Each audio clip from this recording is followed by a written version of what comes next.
Bienvenidos al lado de la fogata. Para iniciar este relato tenemos que colocarnos en el contexto de la época. En esto, no se busca justificar ninguna de las partes que participaron en lo sucedido. Lo que se busca es entender en mayor o menor medida lo que está pasando o lo que pasó. A partir de eso, que ustedes mismos puedan sacar sus propias conclusiones e ideas que puedan dejarlas en la parte de abajo en los comentarios. Este inicia siendo un año antes de la masacre en una universidad de Lima, en 1991, con el presidente, entre comillas, Alberto Fujimori, quien para sus simpatizantes nació el 28 de julio, cosa que en verdad no es así, él nació el 26 de julio, pero bueno, podremos desmenuzar eso en otro momento. Con los mitos y leyendas de este personaje, bueno, él decidió ir a las dos universidades del estado más importantes de la época, en ese momento la San Marcos y la Cantut, que en verdad su nombre es Universidad Nacional de Educación Enrique Valle. Luego de tener información que en estas dos universidades se encontraban dos cepas de formación de Sendero Luminoso, la intención, en su primer momento, fue ir, investigar y tener un contacto directo con los alumnos y las cabezas dirigenciales. Mas, al llegar, fue recibido con una gran manifestación por parte de los mismos alumnos que terminó con un enfrentamiento entre la policía y los estudiantes.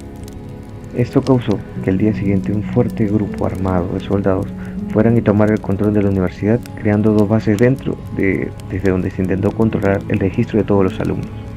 A partir de este punto es donde se forma clandestinamente la agrupación llamada Grupo Colina. Este grupo está formado por distintos agentes de todas las Fuerzas Armadas y fue creado con el fin de atacar y destruir todo tipo de punto de concentración de Sendero Luminoso en Lima. Bajo el consentimiento de Alberto Fujimori, este grupo funcionó y fue liderado por su mano derecha, Vladimir Montesinos, que se encargaba de tener el control e iniciar una guerra llamada después la Guerra de Baja Intensidad. En este punto, Fujimori, después del golpe de Estado, ejecutó un conjunto de reglas que permitieran tener un mayor control y centrar toda la Fuerza Armada en Lima, lo que en su primer momento parecía una buena idea para detener a Sendero Luminoso, ya que para este momento era el causante de un sinfín de atentados, como explosiones de coches, bombas o de caídas de torre de luz en distintas partes de Lima, además de matar a distintos jefes dirigenciales de zonas como Villa El Salvador y San Juan del Lurigancho. Esto, que parecía al principio algo correcto, cayó en errores que causaron muerte de gente inocente, como la que sucedió a fines de 1991 con la matanza en Barrios Altos. Este caso que ya lo hablamos en un video anterior dentro del canal. Ahora detengámonos un momento en matar gente inocente. Da para decir que estuvo bien crear un grupo al margen de la ley que matara sin medir y sin preguntar a gente que podría estar o no involucrada en un atentado terrorista. Dejaré esta pregunta para que ustedes mismos tengan sus propias conclusiones y las puedan escribir. Desde la creación del Grupo Colina hasta los hechos que vamos a relatar, hubieron 46 coches bombas explotados por los terroristas solo en Lima, además de la muerte de dirigentes, entre ellos de María Elena Moyano, quien también ya tocamos en otro episodio dentro del mismo canal, que después lo pueden revisar si así lo desean. Volviendo al tema, y quizás el golpe más fuerte que recibió por la gente de mayor dinero en Lima, el atentado a Tarata, que hizo radicalizar y acentuar la falta de control y acción de parte del Estado contra este grupo terrorista. También lo pueden ver en el canal. Todo esto son algunos de los antecedentes que llevaron a lo que pasará a continuación. Y vamos a lo que sigue. La Universidad Nacional de Educación Enrique Guzmán y Valle fue fundada como un centro de preparación de docentes en el año de 1822 y pasó a ser universidad en 1965. Desde su fundación tuvo como mucho acercamiento hacia la izquierda y por esto mismo tuvo distintos momentos en el que el mismo Estado lo cerró para luego volver a reabrirlo, hasta que en una revuelta interna los mismos estudiantes cerraron las vías del tren de Lima y esto llevó a su cierre temporal. Con el retorno ya de la democracia, en 1980, el presidente Fernando Belaúnde Terry reabrió la universidad y otra vez volvió a pasar que los elementos radicales aparecieron de nuevo y comenzaron a adoctrinar y reclutar gente dentro de la universidad. Entre ellos aparecieron los grupos terroristas como Sendero Luminoso y el MRTA, que tuvieron una fuerte presencia en dichos campos, iniciaron ataques a la población, lo que motivó que el Estado realizar algunas intervenciones dentro de la institución. Así, el 13 de febrero de 1987, durante el estado de emergencia y que hubo un toque de queda en Lima, alrededor de 4.000 policías ingresaron en horas de la madrugada a la residencia universitaria de 3 universidades estatales de Lima, la San Marcos, la UNI y la Cantuta, en la madrugada del 20 de abril de 1989, y esta acción que causó que aproximadamente 500 estudiantes bajo cargo de subversión, luego de ingresar a la Universidad de la Cantuta y la Universidad de San Marcos, fueran arrestados. Ya para 1988, Sendero Luminoso ya tenía un control sobre los distintos comités que se manejaban dentro de la Cantuta. Ahora, no solamente es que Sendero Luminoso estaba dentro como un grupo terrorista, sino que también había creado distintos movimientos como organizaciones dentro de la misma universidad, como MAP, que es el Movimiento de Artistas Populares, y el SOPO, que era el Socorro Popular, que operaban dentro de la universidad y también muchos los convencían de cambiar el pensamiento, de volverse más de izquierda, el pensamiento de Lenin y todo lo que tiene que ver con esta izquierda radical. Y para completar la cereza, se acentuó más porque en el año de 1990 hubo una gran fuga de la cárcel de un grupo de terroristas del MRTA. Y también algo que hay que aclarar es que, siguiendo esa línea, en el año de 1991, estudiantes senderistas que estaban dentro de la universidad asesinaron a Rosa Pretel, la encargada y supervisora de las residencias universitarias. Además de esto, tomaron la residencia y alojaron a sus militantes y desalojaron a los estudiantes que vivían allí. Asesinaron también a Franklin Tavara, que era un profesor de historia que estaba postulando a la alcaldía de Chaclacayo porque estaba en contra del pensamiento de Sendero Luminoso. Y tras el autogolpe de estado de Alberto Fujimori en el año de 1992, se dispuso un plan para combatir el terrorismo con base a 4 puntos: quitar el control de las cárceles, de las universidades, que le pertenecían tanto a Sendero Luminoso como al MRTA, desarticular también la presencia de elementos terroristas en pueblos jóvenes e implementar leyes antiterroristas. Y digamos que en el papel suena muy bien, pero en el proceso de pacificación, entre comillas, se llevaron a personas inocentes y que no tenían nada que ver, las mataron, desaparecieron pueblos completos, asesinaron a distintas personas que estaban intentando defenderse y no intentaban atacar al Estado. Pero bueno, ahora vamos al punto central. La orden dada este fatídico día fue la siguiente. Ahora, lo que voy a citar es una transcripción de lo que narra uno de los participantes de lo que pasó en la Cantuta, de uno de los soldados que eran del Grupo Colina. Y cito: el tío ha ordenado capturar a unos angelitos que participaron en lo de Tarata. Uno de los agentes han confirmado que hoy habrá una reunión en una de las residencias. Tenemos una lista con los nombres. La información había sido dada por el agente de inteligencia infiltrado en la universidad, José Tena Jacinto, quien además les transmitió que se iba a realizar una reunión en el pabellón de mujeres para celebrar el éxito del atentado terrorista bajo la cobertura de un cumpleaños. Cuando se preguntó si los detenidos debían ser ejecutados, la respuesta fue no. Hay que detenerlos, interrogarlos y llevarlos al cuartel de la Pólvora. Entre las últimas horas del 17 y la madrugada del 18 de julio de 1992, miembros del destacamento Colina, en coordinación con efectivos de la base militar ubicada en la Universidad de la Cantuta, interrumpieron en las viviendas universitarias y, en presencia de medio centenar de testigos, secuestraron a 9 estudiantes y un docente de la universidad. Los alumnos fueron Juan Mariño Figueroa, Heráclides Pablo Mesa, Robert Teodoro, Armando Amado, Luis Enrique, Dora Ellahue, Felipe Flores, Bertila Lozano, Marcelino Rosales y el profesor Hugo Muñoz Sánchez. En los días posteriores, ninguna autoridad militar daba razón de qué pasó con los estudiantes y el profesor, y negaban la incursión nocturna. O sea, ellos negaron que habían ingresado a la universidad y habían sacado a chicos de la universidad.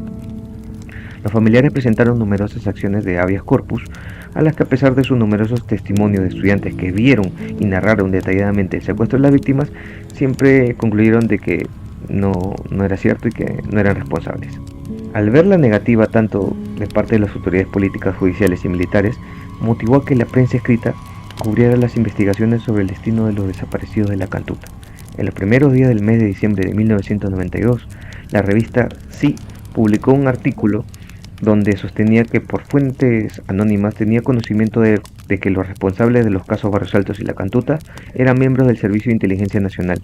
Inmediatamente, los que en ese momento eran ministro de Defensa y del Interior, el general Víctor Malca Villanueva y su condescendiente Juan Briones Dávila, así como también el jefe del Servicio de Inteligencia Nacional, Julio Salazar Monroe, interpusieron una denuncia contra Ricardo Uceda, el director de la revista, por el delito contra la Administración de Justicia, la periodista también contra la periodista Cecilia Valenzuela y el editor de la revista Caretas, Enrique Sileri Gibson.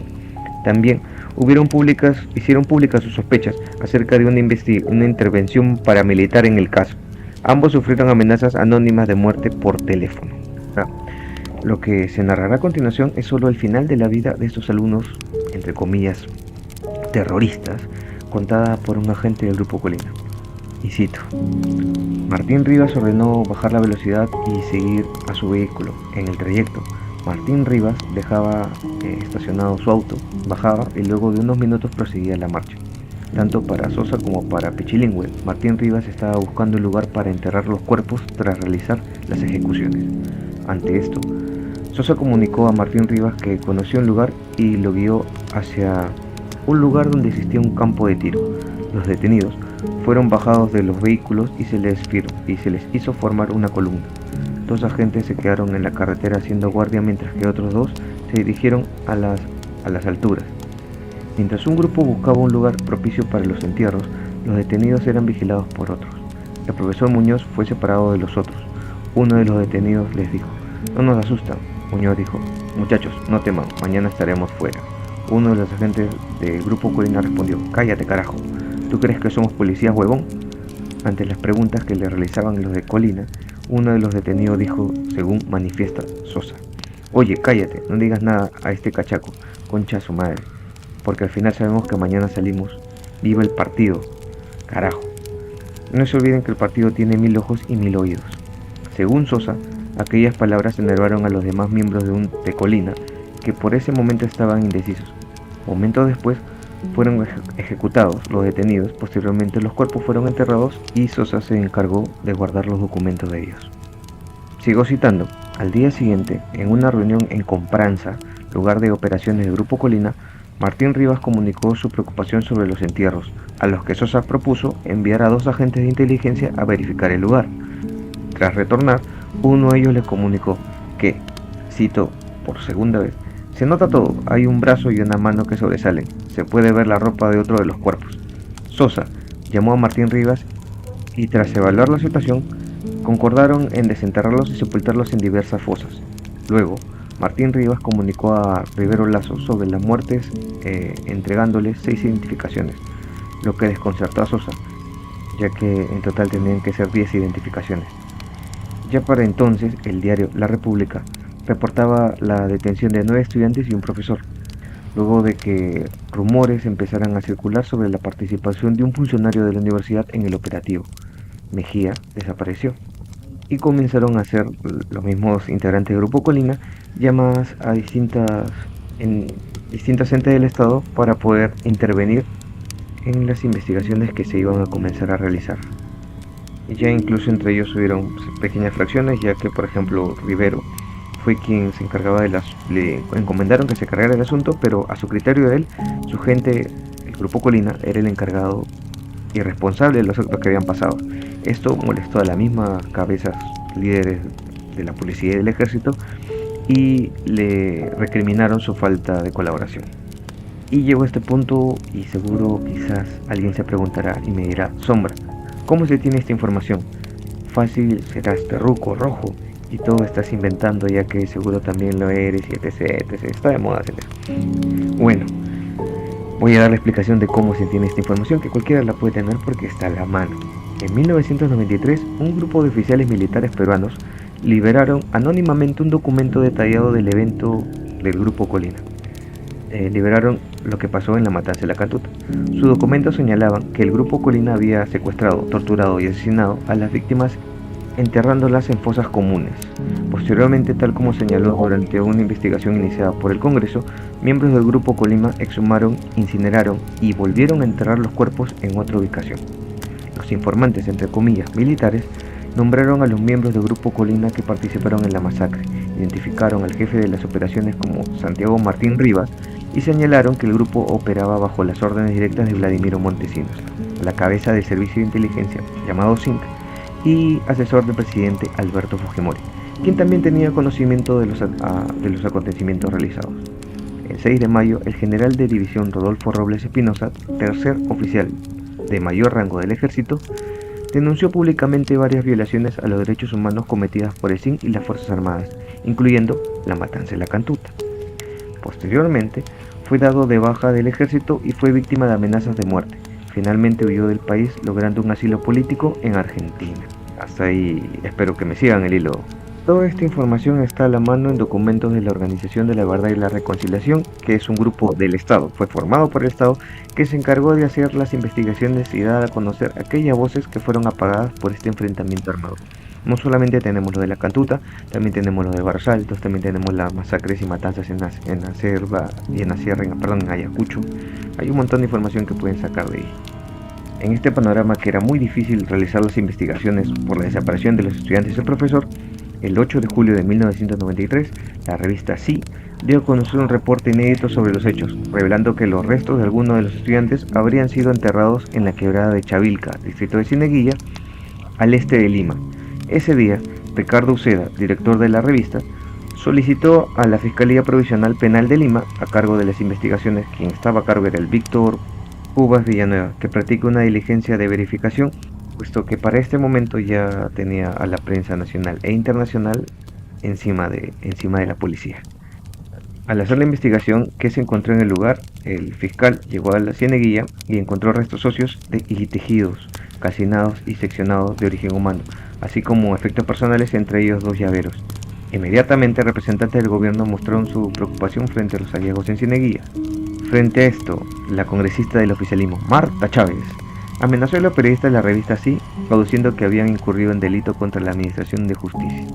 3 días después de lo de Cieneguilla, el 12 de julio de 1993, en un intento de exculpar de responsabilidad criminal a los integrantes del destacamento Colina, la DINCOTE acusó a Sendero Luminoso de dirigir el hallazgo y lo calificó de una patraña para desprestigiar al gobierno. Ese día, ante la prensa se exhibieron un material que, según informó, fue requisado a los senderistas. 2 días después, el 14 de julio, la DINCOTE convocó a una conferencia de prensa para informar que habían capturado a presuntos senderistas acusándolos de ser los autores del mapa entregado a la revista Sí. El 22 de julio, el ciudadano Juan Maela Tomaya fue presentado ante las cámaras de televisión vestido degradadamente con traje de rayas y acusado de pertenecer al grupo de Sendero Luminoso y ser el autor de los planos de las fosas de Cieneguilla. Según la experiencia grafotécnica practicada por la policía, existe un leve parecido de las letras de Maella con las utilizadas en el plano que se les entregó a la revista Sí. Meses después, Maella fue declarado inocente por el Poder Judicial. Posteriormente, el fiscal Cuba Villanueva reveló que los restos humanos hallados en Cieneguilla fueron quemados en otro lugar y posteriormente trasladados al lugar en que fueron encontrados. El 20 de agosto de 1993, en una diligencia realizada en la residencia estudiantil de la universidad, se comprobaron que las llaves que fueron encontradas en la fosa de Cieneguilla eran las llaves del estudiante Juan Gabriel Mariño Figueroa. ¿Por qué? Porque esa llave abrió el candado del armario de ese estudiante. Con la otra llave, el fiscal abrió el armario del estudiante Armando Amaro Cóndor.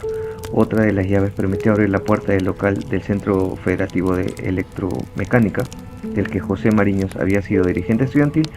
Finalmente, otra de las llaves abrió la casa de la señora Raida Cóndor, madre del estudiante Armando Amaro.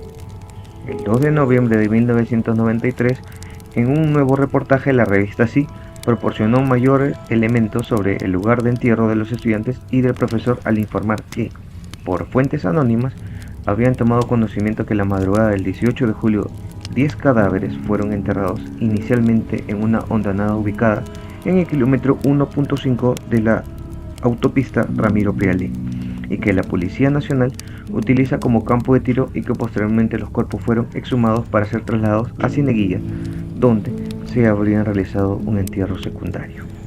En base a una revelación de la prensa, en los días siguientes la Fiscalía realizó una exhaustiva búsqueda de la zona de Huachipa Luego de contactos con las fuentes periodísticas anónimas, se ubicaron la fosa donde se realizaron los primeros entierros, hallándose dentro restos de cadáveres y efectos personales que fueron reconocidos por los familiares de las víctimas.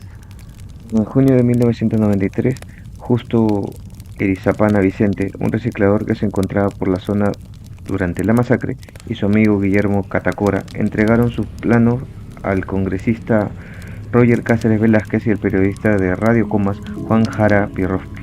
Este plano es el que posteriormente la revista sí publicó en su diario, en el cual se encuentran marcadas las cuatro fosas clandestinas donde se encontraron los restos de las personas asesinadas. Al hacer un análisis forense, los resultados votaron lo siguiente: en este grupo de huesos encontrados en el sitio pertenecientes a Muñoz Sánchez y a varios de los estudiantes, y que al menos algunos de ellos mostraron signos de tortura y de haber sido ejecutados mediante un disparo en la nuca. Las autoridades militares posteriormente iniciaron una investigación de la matanza en mayo de 1993. Adicionalmente, en diciembre de ese año, un fiscal levantó cargos contra varios miembros del ejército. Un conflicto interno se motivó entre los fueros militar y civil. Toda esta pelea entre fuero militar y civil que llevó a que el Congreso el 7 de febrero dictaminara una ley en la cual la Corte Suprema tenía la posibilidad de decidir en este tipo de casos a qué fuero pertenecía, al militar o al civil, y que la elección de este fuero no necesariamente se ha escogido de forma unánime, sino por mayoría de votos. Y en esta elección se llevó a que esto debía ventilarse bajo la jurisdicción militar. El 21 de febrero de 1994, el Consejo Supremo de Justicia Militar sentenció a 10 de los autores a entre 1 y 20 años de cárcel. Ante la protesta de los deudos, Fujimori, tras regresar de un viaje a Bolivia en agosto de dicho año, declaró a los periodistas: si la gente supiera que ellos fueron los que hicieron el atentado a Tarata, no pensarían igual. Subsecuentemente añadió que esa supuesta información le había sido proporcionada por el Servicio de Inteligencia Suprema. Las investigaciones periodísticas y los procesos judiciales posteriores demostraron que Fujimori dijo una estupidez y que todo lo que había dicho, acusándolo del atentado de Tarata, era falso. Y si quieren tener mayor información, este caso se ha abierto y se ha cerrado un montón de veces. En su primer momento se les condenó un promedio de 20 años, luego se les absolvió de todo tipo de juicio, y ahora con la nueva ley que ha sacado el Congreso es posible que queden absueltos de toda culpa, a pesar de que mataron personas que se comprobaron que fueron inocentes. Y bien, espero que les haya gustado, dejen su like, suscríbanse y nos volvemos a ver la próxima vez que la fogata nos vuelva a juntar.